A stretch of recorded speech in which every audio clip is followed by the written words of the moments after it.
Os valores morais, as conquistas espirituais respondem pela gratidão que resulta de todas as oportunidades de crescimento e de valorização da existência, enriquecendo o ser humano de generosidade, a filha dileta da sabedoria de viver. Psicologia da Gratidão, capítulo 6. A gratidão como recurso para a aquisição da paz. Uma existência sem a presença de um significado psicológico é vazia e destituída de motivação para ser experienciada, e nenhum ser humano a suporta, e quando nela se movimenta, normalmente naufraga na busca de soluções que não possuem conteúdos libertadores. O espírito foi criado para alcançar o infinito e possuir a sabedoria superior que o transforma em arcanjo. A caminhada, às vezes dolorosa, pela escola terrestre, faz lembrar o diamante bruto que é submetido à remoção da ganga, a fim de poder brilhar como uma estrela em que se transforma. Nas vidas vazias, aquelas que não têm objetivo psicológico, há muito espaço para a inquietação e a desconfiança, o autodesprezo e o ressentimento, o acolhimento dos transtornos da emoção e dos desequilíbrios da mente, pela ausência de significado existencial. Essa ocorrência é facilmente identificada nos indivíduos solitários ou não, sempre caracterizados por imensa necessidade de conquistar coisas terrenas e de projetar a imagem, porque o ser real encontra-se incompleto, inseguro, sem estímulo para continuar a jornada. Premidos pelas circunstâncias amargas a prosseguirem no veículo físico, buscam os jogos dos prazeres exaustivos ou partem para as experiências perigosas a que se submetem o self, em desafios que quase sempre resultam em fracassos, quando não, em mortes destituídas de dignidade. Entre eles encontram-se alguns dos desportistas radicais que pretendem chamar atenção para a coragem, que bem pode significar desamor à existência e zombaria ao bom senso e à precaução. Ou, sob a ação exasperada da adrenalina, esquecem-se de si mesmos, transferindo-se para o aplauso em que se irão destacar, demonstrando aos demais a sua superioridade. Igualmente, se entregam a competições nas quais pretendem sempre ultrapassar os limites anteriores, como novos deuses dominados pelos mitos das personagens de quadrinhos, que se transformam em heróis do absurdo, revivendo aqueles outros adormecidos no recesso do inconsciente coletivo. O ser humano saudável é cauto, vivendo dentro dos padrões éticos que conferem o bem-estar e a alegria existencial. A sua coragem não é medida pelo destemor e pela busca do perigo, mas pela resistência que oferece às circunstâncias perturbadoras, permanecendo sempre digno e lutando tranquilo.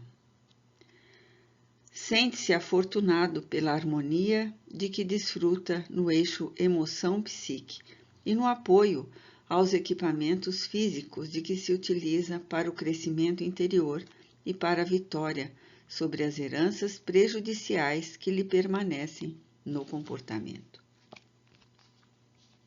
Em razão da harmonia que vibra na sua existência, é rico de alegria e de objetivos edificantes, proporcionando-se satisfação pela oportunidade que desfruta, igualmente contribuindo em favor da comunidade onde se encontra, a fim de torná-la sempre melhor.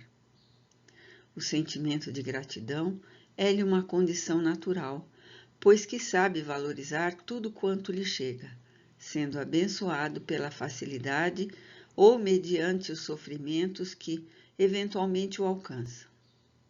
Isso porque o bem-estar não se restringe apenas às questões agradáveis e proporcionadoras de júbilo, mas também àquelas de preocupação e de análise das variadas conjunturas do processo humano em desenvolvimento. Afirmar que comportava, quer estivesse coroado de alegrias, quer experimentasse o cárcere e a provação. Isso porque o sentido psicológico da sua vida era servir a Jesus, e onde se encontrasse, conforme estivesse, nada lhe constituía impedimento para prosseguir na vivência do seu significado emocional. Na alegria, demonstrava gratidão pelas bênçãos, e na dor, ainda agradecia por poder confirmar a grandeza da sua fé e da sua entrega. Quem somente espera frutos saudáveis da árvore da vida, ainda não aprendeu a viver, desconhecendo que as ocorrências variadas, todas elas, fazem parte do esquema existencial. Pessoas existem que nem sequer agradecem as dádivas que lhes são oferecidas, permanecendo sempre queixosas, insatisfeitas, insaciáveis, porque é baixa a sua capacidade de autoestima. Dessa maneira, fugindo para a situação egotista. Outras sempre agradecem todas as alegrias que fruem, mas se olvidam de expressar a gratidão ante os embaraços que não sucederam, os insucessos que não aconteceram. E outras ainda existem que sabem agradecer a alegria que vivenciam, as dificuldades que não se tornaram impedimento às realizações edificantes, e as dores que a alcançam, elucidando que tal acontecimento encontra-se em curso na lei de causa e efeito, porquanto somente lhes acontece o que é de melhor para o seu processo de evolução. Assim procedem porque sabem da justiça que se encontra embutida em todos os mecanismos do desenvolvimento espiritual e moral de cada um. Quando se aprender a agradecer e a louvar, certamente a saúde integral se constituirá o resultado feliz do fenômeno agradável do júbilo, presente em todas as situações existenciais, trabalhando a elevação do ser. Nessa compreensão, lentamente o eixo ego-self faculta a unidade sem choque, a harmonia que deve existir no processo da recuperação decorrente da anterior fissão da psique. Certamente se trata de uma batalha silenciosa, significativa, no entanto, rica de aprendizagem e descobertas, porque se vai ao mais fundo dos sentimentos, a fim de avaliar o sentido e o significado psicológico da vida física. Assim procedendo, encontra-se a maturidade emocional, aquela que auxilia o discernimento a respeito de tudo quanto se pode e se deve realizar, em detrimento do que se pode, mas não se deve fazer, ou se deve, mas não é lícito executar. A expressiva maioria das criaturas vive de tal maneira automaticamente que nem sequer se apercebe dos mecanismos existenciais, das possibilidades de desenvolvimento, da inteligência e dos sentimentos, tornando a jornada um encantamento no qual as experiências de autoiluminação multiplicam-se toda vez que os acontecimentos são bem administrados.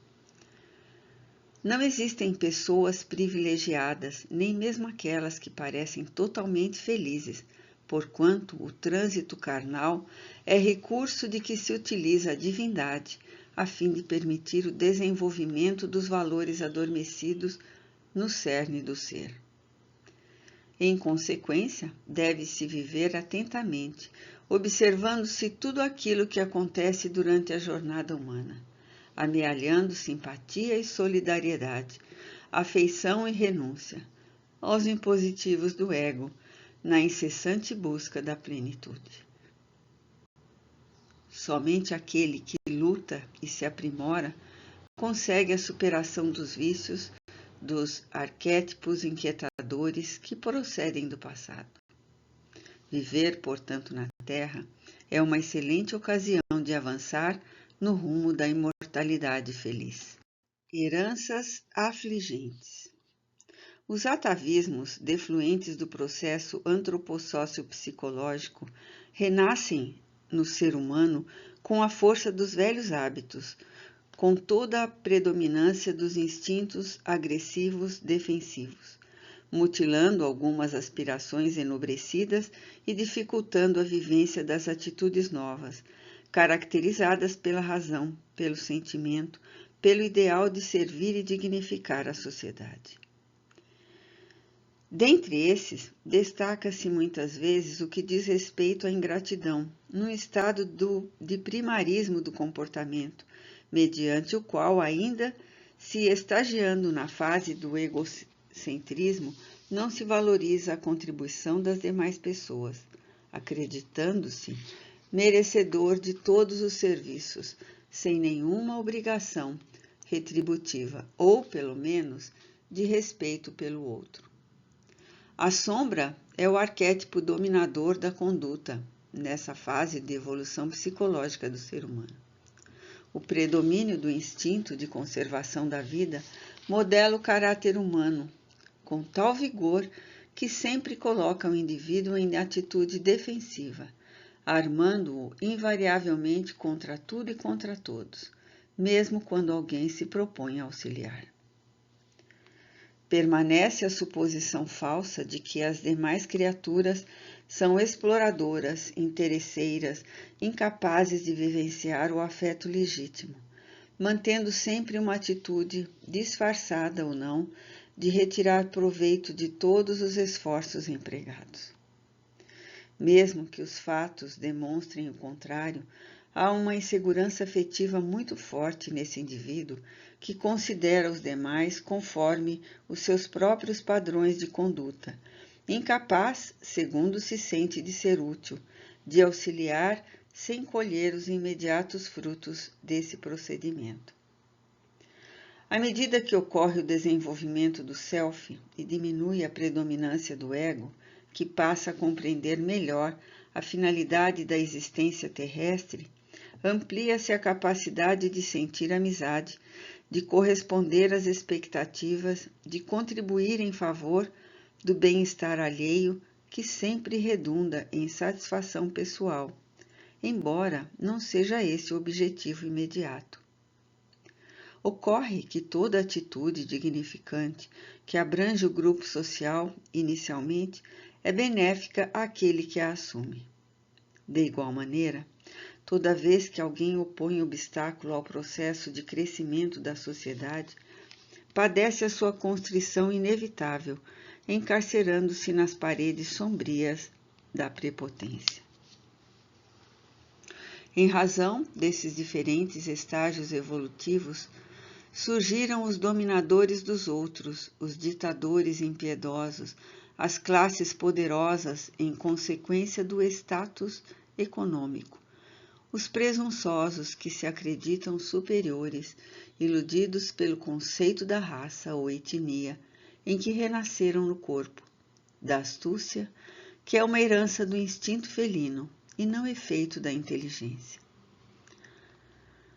Allan Kardec, com clareza, faz uma bela análise desse comportamento no livro Obras Póstumas, no capítulo intitulado As Aristocracias, analisando os diversos níveis ou alternativas da humanidade em relação ao espiritismo, que oferece os recursos surpreendentes da iluminação, portanto, da perfeita integração do eixo ego-self, como indispensável para a harmonia pessoal, o reconhecimento amoroso à vida, por tudo quanto possui e frui, a infinita gratidão pela honra da existência terrena. A verdadeira aristocracia, refere-se o nobre codificador, é aquela de natureza intelecto-moral, na qual a inteligência e o sentimento unem-se, dando lugar à sabedoria, a libertação das paixões primevas, a superação das heranças negativas e dos atavismos perturbadores. O velho conceito de aristocrata, pelo sangue e pelos títulos nobiliárquicos, adquiridos por meios nem sempre dignificantes, que caracterizaram o passado da sociedade, ensejando os privilégios dos descalabros, assim como o hediondo direito divino dos reis, como se não fossem constituídos pela mesma argamassa em que transitam os camponeses e o povilhéu, sempre detestados pelos iludidos terrestres, encontra-se em decadência total. Encontramo-los em todas as épocas da história, desde as lastimáveis classes sociais da Índia, no passado, e possivelmente no presente, embora não legais, mas sempre infelizmente morais. Os faraós egípcios e mesmo os chefes tribais, nem sempre valorosos e dignos para exercerem o mandato de comando do grupo étnico ou do país sob a sua governança. As religiões, por sua vez, aproveitaram-se das circunstâncias e criaram também as suas aristocracias privilegiadas pelo poder temporal em nome da fé, que deve estar acima das questões da vaidade humana. Na interpretação dos ensinamentos religiosos de todos os matizes, os indivíduos investidos das denominadas responsabilidades pelo rebanho adaptam a mensagem, dela retirando a essência superior e apresentando as próprias paixões que transferem para Deus. Através desse mecanismo de temor, submetem os crédulos ao seu talante, dominando-os e mantendo aqueles que são menos evoluídos a permanecerem na revolta ou no egoísmo. Apresentassem a grandeza do amor de que se revestem todas as doutrinas religiosas e mais facilmente conseguiriam libertar os aprisionados no primarismo, conduzindo-os aos elevados patamares da iluminação. Jesus a todos convocou com os mesmos direitos e com os mesmos deveres, oferecendo oportunidade de trabalho e de evolução aos mais diferentes segmentos sociais, sendo respeitoso aos poderosos do seu tempo que o buscavam, assim como a denominada ralé, a qual preferia por motivos óbvios da sua missão iluminativa e libertadora. O inevitável progresso moral vem diminuindo o perverso comportamento, anulando o poder das classes dominadoras por circunstâncias adversas e ancestrais, abrindo espaço para os direitos humanos, ampliando as possibilidades de igualdade entre todas as pessoas, pouco importando as posses, a hereditariedade, antes valorizando as suas qualidades de inteligência e de sentimento, as suas conquistas morais que os destacam no cenário humano. Certamente, em razão do processo evolutivo que é inevitável, essas heranças cederão lugar às outras, às nobres que as sucederam, e que no seu momento próprio passarão a ressumar com a força ética da solidariedade e do amor entre todos os seres, incluindo a natureza. Apesar desse fenômeno incoercível que é o progresso, muitos indivíduos tentam resistir aos seus impositivos, optando pela deplorável condição de infelizes, em razão da sombra que os submete aos caprichos da inferioridade. A divindade, porém, dispõe de mecanismos que se impõem favoravelmente ao desenvolvimento das faculdades morais do ser, através das expiações, nas quais expurgam os miasmas que os asfixiam na inferioridade, sem que percam as conquistas preciosas da experiência vivenciadas.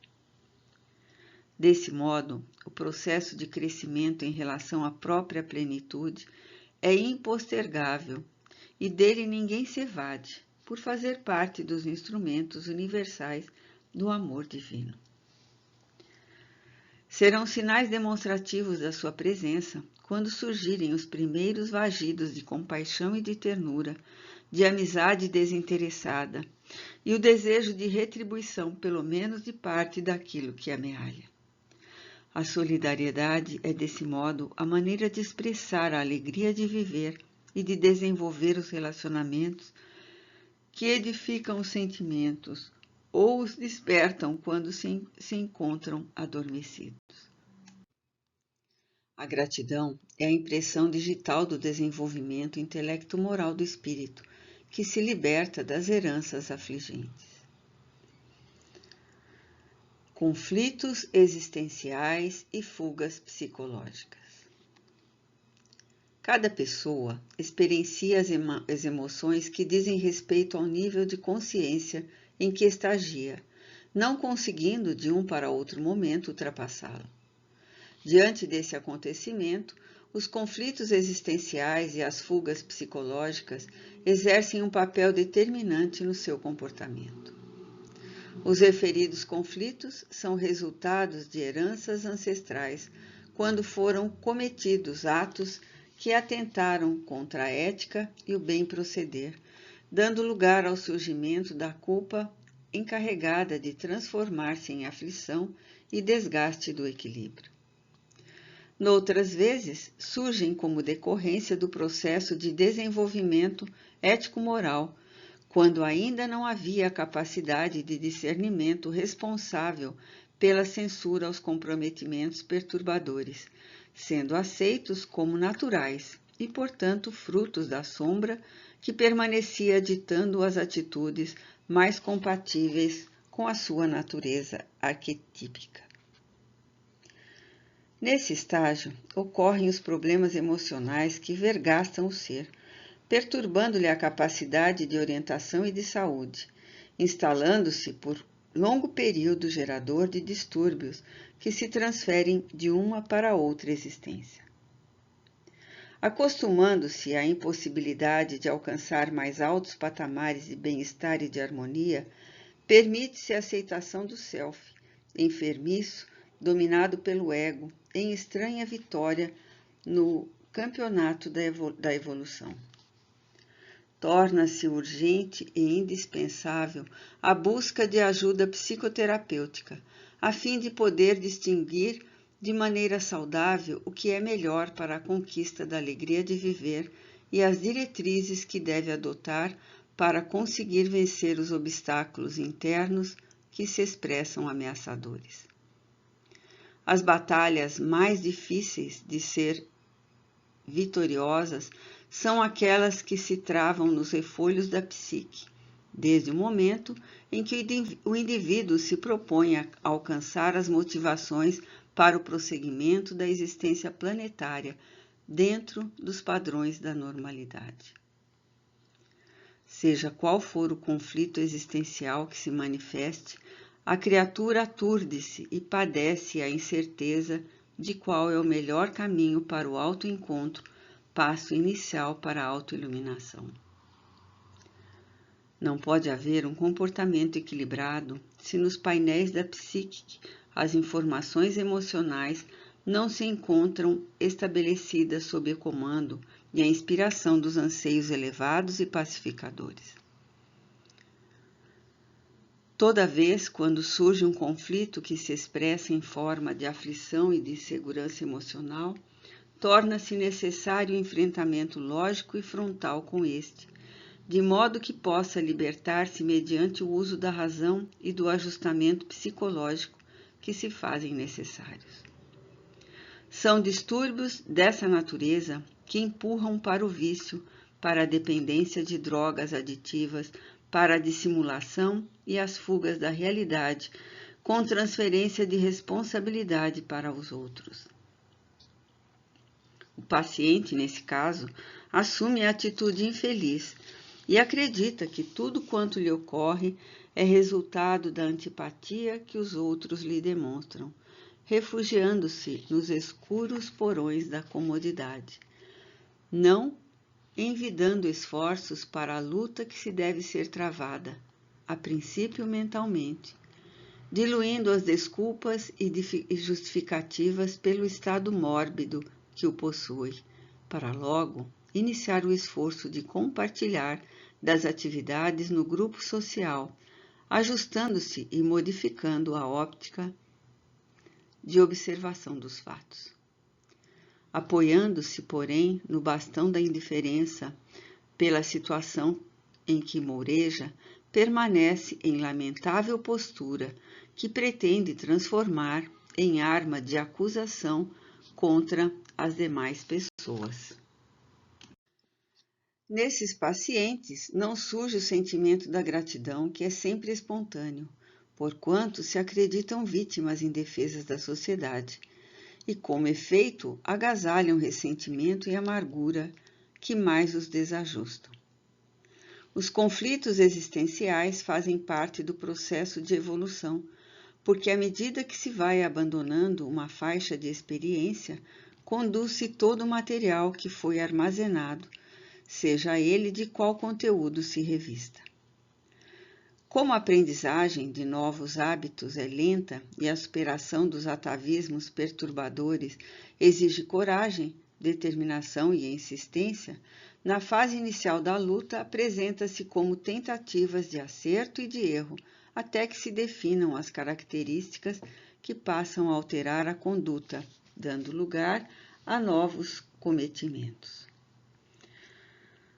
Somente uma atitude racional e grande equilíbrio emocional para se ter a coragem de reconhecer as próprias deficiências que resultam do processo evolutivo, aliás, perfeitamente normais durante o seu trânsito no rumo do desenvolvimento psíquico e psicológico.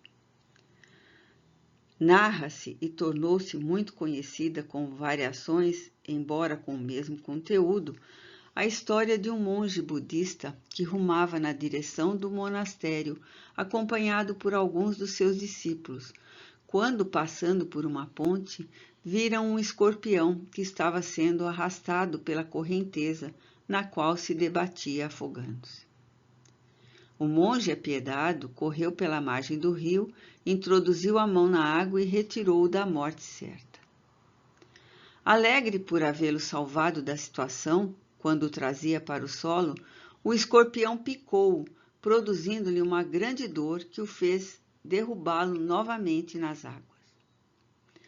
Nesse momento, o monge correu e, tomando um pedaço de madeira novamente, se adentrou nas águas e retirou-o, salvando-o.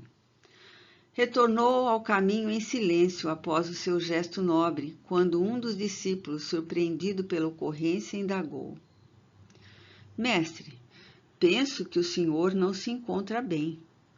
A sua tentativa de salvar este aracnídeo nojento e perverso, que lhe agradeceu o gesto nobre com uma picada dolorosa, redundou inútil e perniciosa para o senhor. Não seria natural que o deixasse morrer, em vez de intentar por segunda vez salvá-lo, correndo novamente o mesmo risco? O monge escutou com suave sorriso na face e respondeu com bondade. Ele agiu conforme a sua natureza, enquanto eu procedi conforme a minha. Ele reagiu por instinto, defendendo-se mediante a agressão. E eu agi de acordo com os meus sentimentos de amor por tudo e por todos. Encontramos nessa historieta a superação dos conflitos tormentosos sem nenhuma tentativa de fuga psicológica para transferir responsabilidade. A emoção consciente da sua realidade é sempre lógica e nobre, contribuindo em favor da ordem e do dever.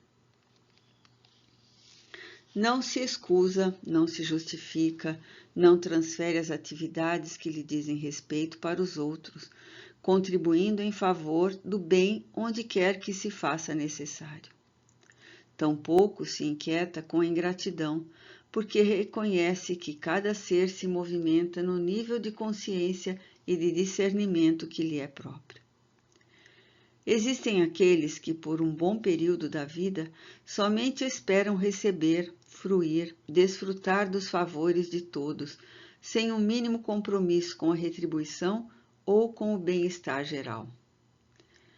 Desde que se sintam atendidos e fisiologicamente satisfeitos, tudo se encontra bem. Ainda permanecem no período egocêntrico da evolução psicológica, agindo conforme a sua natureza.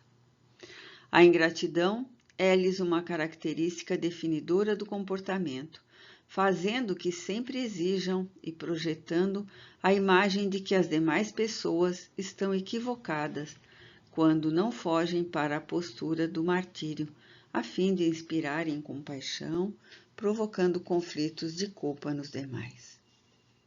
A gratidão constitui bênção de amadurecimento psicológico que felicita o espírito, facultando-lhe ampliar os sentimentos de amor e de compaixão, porque reconhece todos os bens de que desfruta, mesmo quando alguma circunstância menos feliz se apresenta.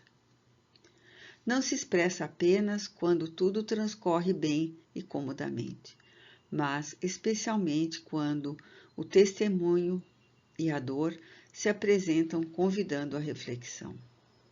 A vida, sem dúvida, um hino de gratidão a Deus em todas as suas expressões. Autorrealização e paz. A verdadeira paz é adquirida mediante o logro da autorrealização, coroamento do processo de autoconhecimento e de conduta, dentro dos padrões do dever, que resulta em verdadeiro prazer. Somente o amadurecimento psicológico pode conduzir o indivíduo com segurança no esforço do autoaprimoramento. As heranças de que se faz portador, em razão do período de inconsciência e mais tarde da predominância dos instintos sobre a razão, encarregam-se de retardar o discernimento, levando-o a mais reagir do que a agir, a mais atender ao egoísmo do que ao altruísmo, envilecendo-se antes que se sublimando, mediante as disciplinas naturais que promovem os ideais de beleza, de elevação e de paz. Não faltam exemplos típicos de autorrealização que independe de posição social relevante, de posses expressivas, de conquista universitária, de grandes destaques. É um estado interior de satisfação e de confiança nas possibilidades de que se dispõe e estão sempre sendo colocadas a serviço do melhor. Certa senhora, narra-se, necessitava de uma faxineira e recebeu de uma amiga a recomendação de uma pessoa credora de confiança e portadora de excelentes qualidades. Contratando-a por telefone, assinalou o dia e a hora em que ela deveria vir ao seu lar para iniciar o serviço. Quando a viu, ficou surpresa, notando que era bastante jovem, muito bem vestida e viera no seu próprio automóvel. Explicou-lhe os deveres que lhe cabiam e autorizou a realizá-los. A jovem, com desenvoltura, tudo executou com esmero até a conclusão da limpeza. Ao terminá-la, a auxiliar pediu-lhe licença para fazer uma ligação telefônica, no que foi atendida. O diálogo foi rápido e claro. A jovem perguntou: "A senhora está necessitando de uma faxineira?" A outra pessoa respondeu: "Não, eu já tenho uma. Eu, porém, sou muito boa, cuidadosa e posso fazer um preço muito acessível. Agradeço, porém já tenho uma com esses requisitos. Insisto, porque não apenas cuido da limpeza, mas também aspiro, lavo, insero e tiro o lixo, deixando os banheiros brilhantes como ninguém o faz, assim como a louça muito bem cuidada e arrumada. Infelizmente não necessito, porque a minha faxineira é excelente e faz tudo isso." Assim que ela desligou, a nova patroa disse-lhe penalizada: "Ouvia-se a conversa e lamento que você perdeu uma nova cliente." "Não, senhora", respondeu a faxineira. "Eu sou a faxineira dela e estava somente fazendo um teste de avaliação, de como é visto o meu trabalho, o qual me proporciona uma grande satisfação. Na busca da autorrealização, todo serviço é digno e relevante, de acordo com o devotamento com o qual é executado. Enquanto vigirem no ser humano a presunção e a falsa consciência de superioridade por qualquer ocorrência que aparentemente o projete na sociedade, o brilho da situação confortável dificilmente lhe concederá paz interior, porque a sombra estará predominando no seu comportamento.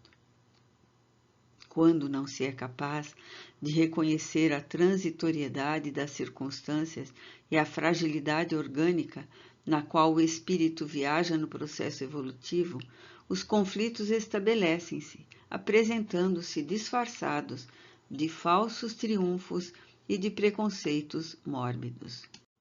Allan Kardec, 3. Obras póstumas Allan Kardec, 11, edição da FEB. Repetimos o tema das aristocracias por considerarmos próprio de mais análise no subitem deste mesmo capítulo. Num oportuno estudo sobre os vários períodos da evolução da sociedade, após examinar o poder responsável pelo controle do grupo social, considerou que a primeira etapa desse fenômeno foi de ordem patriarcal, pela natural força moral do chefe do clã, ainda numa fase de predominância dos instintos. Logo depois, a força do grupo elegeu aquele portador de mais resistência e mesmo poder de luta, surgindo o controle político e social mediante a autoridade da força bruta. Assim, se estabelecendo uma segunda aristocracia. Os poderosos, em razão dos recursos que possuíam, naturalmente, os passavam para os seus descendentes, incluindo a autoridade de que se encontravam revestidos.